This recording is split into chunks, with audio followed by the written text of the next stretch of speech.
Net আৰু NEET পৰীক্ষাৰ কেলেংকাৰীৰ প্ৰতিবাদ অসম জাতীয়তাবাদী যুৱ ছাত্ৰ পৰিষদ মাকুম আঞ্চলিক সমিতিৰ কেন্দ্ৰীয় সমিতিৰ আহ্বান মৰ্মে সমগ্ৰ ৰাজ্যৰ লগতে অসম জাতীয়তাবাদী যুৱ ছাত্ৰ পৰিষদ মাকুম আঞ্চলিক সমিতিয়ে নেট আৰু নিট পৰীক্ষাৰ কেলেংকাৰী হোৱাক লৈ মাকুম ৩৭ নম্বৰ ৰাষ্ট্ৰীয় ঘাইপথ অৱৰোধ কৰি কেন্দ্ৰীয় শিক্ষামন্ত্ৰী ধৰ্মেন্দ্ৰ প্ৰধান আৰু ৰাজ্যৰ শিক্ষামন্ত্ৰী ৰণোজ পেগুৰ প্ৰতিকৃতি দাহ কৰি প্ৰতিবাদ সাব্যস্ত কৰে।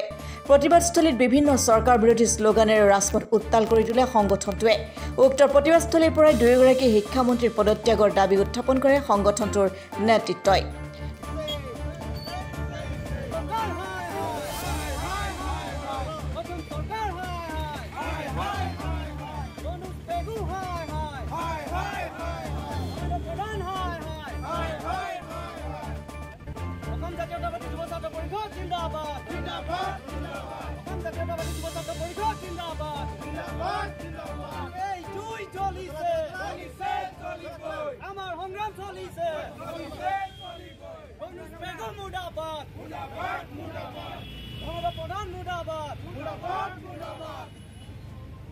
অসম জাতীয়তাবাদী যুৱ ছাত্ৰ পৰিষদ জিন্দাবাদ জিন্দাবাদ জিন্দাবাদ নৰেন্দ্ৰ প্ৰধান হাই হাই হাই হাই হাই হাই অসম চৰকাৰ শিক্ষামন্ত্ৰী হাই হাই হাই হাই হাই ভাৰত চৰকাৰ শিক্ষামন্ত্ৰী হাই হাই হাই হাই হাই হাই শিক্ষামন্ত্ৰী মুৰ্দাবাদ মুৰ্দাবাদ মুৰ্দাবাদ শিক্ষামন্ত্ৰী মুৰ্দাবাদ মুৰ্দাবাদ মুৰ্দাবাদ শিক্ষামন্ত্ৰী মুৰ্দাবাদ মুৰ্দাবাদ মুৰ্দাবাদ অসম চৰকাৰ ছাত্ৰ পৰিষদ কেন্দ্ৰীয় সমিতিৰ নিৰ্দেশ মৰ্মে আজি যি নেট আৰু নিট পৰীক্ষাৰ আজি প্ৰতিকৃতি দাহ কৰা হৈছে। কেন্দ্ৰীয় শিক্ষামন্ত্ৰী ধৰ্মেন্দ্ৰ প্ৰধান আৰু অসমৰ শিক্ষামন্ত্ৰী ৰণোজ পেগু ডাঙৰীয়াৰ আজি প্ৰতিকৃতি দাহ কৰা হৈছে। আমি মাকুম আঞ্চলিক সমিতিয়ে আমি মাকুমৰ পৰাই জনাই দিব বিচাৰিছোঁ যে এই শিক্ষামন্ত্ৰীৰ কাম নাই, কোনো কাম নাই।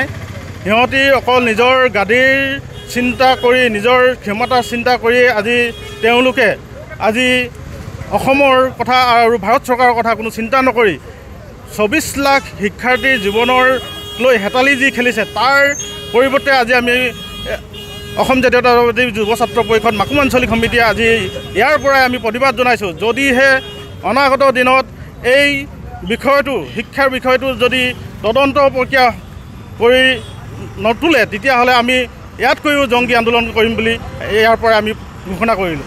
ধন্যবাদ। কেন্দ্ৰীয় শিক্ষামন্ত্ৰী ধৰ্মেন্দ্ৰ প্ৰধান আৰু অসম চৰকাৰৰ শিক্ষামন্ত্ৰী ৰণোজ পেগুৰ আজি আমি অসম জাতীয়তাবাদী যুৱ ছাত্ৰ পৰিষদে আমি বিভিন্ন জিলাই জিলাই আমি তেওঁলোকৰ প্ৰতিকৃতি দাহ কৰিছোঁ। এটাই কাৰণ যে অসমৰ যি অসম চৰকাৰৰ অধীনত যিটো পৰ্টেলৰ যোগেদি নেট আৰু নিট পৰীক্ষা তেওঁলোকে অনুষ্ঠিত কৰিছিলে আৰু শেহতীয়াকৈ আমি জানিব পাৰিছোঁ যে নেট আৰু নিট পৰীক্ষা যি দুয়োটা পৰীক্ষা যি বিসংগতি, এই বিসংগতিপূৰ্ণভাৱে তেওঁলোকে দুয়োটা পৰীক্ষা অনুষ্ঠিত কৰিলে। আৰু আমি এটা কথা ক'ব বিচাৰিছোঁ যে ছাত্ৰ ছাত্ৰীসকলৰ ভৱিষ্যতক লৈ হেতালি খেলা এইখন বিজেপি চৰকাৰে আচলতে কেৱল মাত্ৰ হিতাধিকাৰী সৃষ্টি কৰাতে তেওঁলোকে ব্যস্ত আছে। কিন্তু ইয়াৰ ক্ষেত্ৰত পৰিপ্ৰেক্ষিতত তেওঁলোকে ইয়াৰ পিছত কিন্তু ছাত্ৰ ছাত্ৰীসকলৰ যি ভৱিষ্যত, ছাত্ৰ ছাত্ৰীসকলে যি অশেষ কষ্ট আৰু সাধনাৰ জৰিয়তে নেট আৰু নিট পৰীক্ষাত তেওঁলোকে অৱতীৰ্ণ হয় আৰু তেওঁলোকে উত্তীৰ্ণ হ'বৰ কাৰণে সক্ষম হয়, তেনে এটা পৰীক্ষা তেওঁলোকে শুদ্ধ ৰূপত তেওঁলোকে আচলতে অনুষ্ঠিত কৰিব নোৱাৰাটো অতিকৈ দুৰ্ভাগ্যজনক কথা।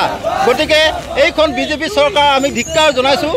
অনতিবিলম্বে এই নেট আৰু নিট পৰীক্ষাটো সম্পূৰ্ণ বিসংগতি আঁঠুৱাপূৰ্ণ নোহোৱাকৈ তেওঁলোকে অনুষ্ঠিত কৰিব লাগে আৰু ছাত্ৰ ছাত্ৰীসকলৰ সুৰক্ষিত ভৱিষ্যতক লৈ যাতে ভৱিষ্যতে তেওঁলোকে হেতালি নেখেলে, ইয়াৰ পৰা বিৰত থাকিবৰ কাৰণে অসম জাতীয়তাবাদী যুৱ ছাত্ৰ পৰিষদে আহ্বান জনাইছোঁ। Bureau report, Assam today.